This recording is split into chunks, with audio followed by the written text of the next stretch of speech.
waa wax jira kuna beerma qalbiga bini'aadamka. Jacaylku wuxuu wataa raxmad naxariis u gaar ah, waxaana dareemi karaa ruuxu haleelo ama la noqdo daris. Jacaylku waa rabitaan weyn, soo jiidasho, ka helitaan xushmad ay ku dheehan tahay. Jacaylku ma ahan mid lagu qeexi karo ama lagu sifeyn karo hal qoraal. Jacaylka waxaa laga helaa dareemayaasha bini'aadamka iyo dhiigga qofka. Haddaba waxaan halkan idinkugu soo gudbinayaa sheeko jacayl oo aad u xiiso badan. Xiiso oo keliya ma ahan, weliba murugo xambaarsan. Sheekadani waxay ku qorneyd luuqadda Ingiriiska, aniguna waxaan jeclaystay in aan ila wadaago ee dhegeysi wacan. Wiil ogobay jaleecada indhahaaga buuxshe waa ubax jacaylkuna xigmada qiyaasliyo ma abaado ma ilaado lagamana adkayste ma abaado ma ilaado lagamana adkayste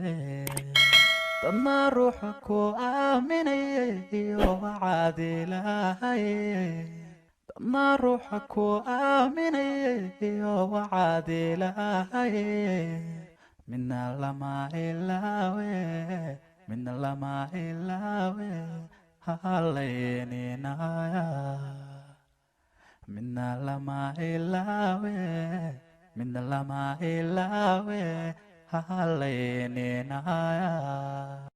wiil ayaa waxa uu qabay oo uu la dhibaataysnaa cudurka dilaaga ah ee kansarka. Dhaqaatiirtuna waxay u sheegeen in uu haysto 1 bil oo kaliya uu ku sii noolaado, balse ka hor inta aanan lagu sheegin cudurka kansarka waxa uu jeclaa gabadh ka shaqaysa dukaanka lagu iibiyo CD-yada wax lagu duubo. Aad buu u jeclaa, balse dareenkiisa jacayl uma uusan sheegin. Maalin walba waxa uu tagaa dukaanka gabadha ay ka shaqayso, waxa uuna iibsadaa CD kaliya si uu hadalkeeda u maqlo, muuqeedana u arko. Ilaah baa wax muddadii bisha ay dhaqaatiirtu u sheegtay ayaa la gaaray, waa uuna dhintay. Gabadhii uu jeclaa ee dukaanka ka shaqaynaysay markii ay weysay wiilkii maalin walba CD-yada ka iibsan jiray, waxa ay aaday gurigiisa oo aan ka fogeyn dukaankeeda. Waxaana albaabka guriga ka furtay wiilka hooyadii, waxayna u sheegtay in uu dhintay qofka ay raadinayso. Gabadhii aad ayay u naxday, wax aysan filaynin ayay la kulantay. Nasiibka ayaana u diiday in wiilka ay la kulanto.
kadib hooyada wiilka dhashay ayay weydiisay inay tusi karto qolka wiilkeeda. Hooyo oo aad u yaaban ayay gabadhii u tilmaamtay qolka uu wiilkeeda ku noolaa. Gabadhii waxa ay abaartay oo ay gudaha u gashay qolkii wiilka uu deganaa. Ugu horeyn waxa ay indhaheedu qabteen ayaa ahaa CD-yadii uu wiilka ka soo iibsan jiray. Kadib ayay soo qabatay oo ay eegtay CD-yada, balse dhammaan waxay ahaayeen kuwa sidii loo soo iibshay ah oo aan la furin. Gabadhii waa ay ooysay, aad bay u ooysay sababtoo ah CD kasta uu wiilka ka soo iibsan jiray waxa ay ugu dhex qaran jirtay warqad jacayl si uu u aqristo. Sidoo kale wiilka aad bay u jecleed, balse iyadu ma aysan ogeyn in uu isagaba jecel yahay.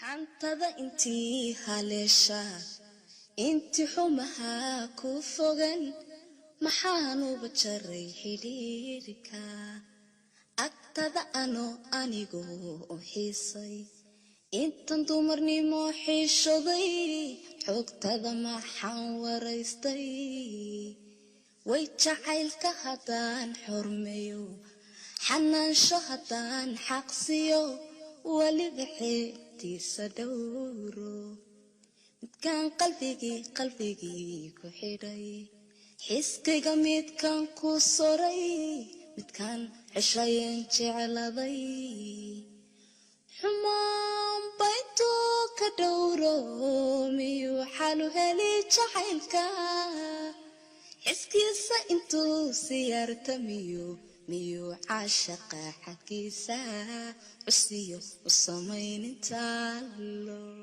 intaas ayaan kusoo koobayaa sheekadani jecel inta aan ku wada kulmi doono sheekadani mid la mid ah sidaas iyo nabadgelyo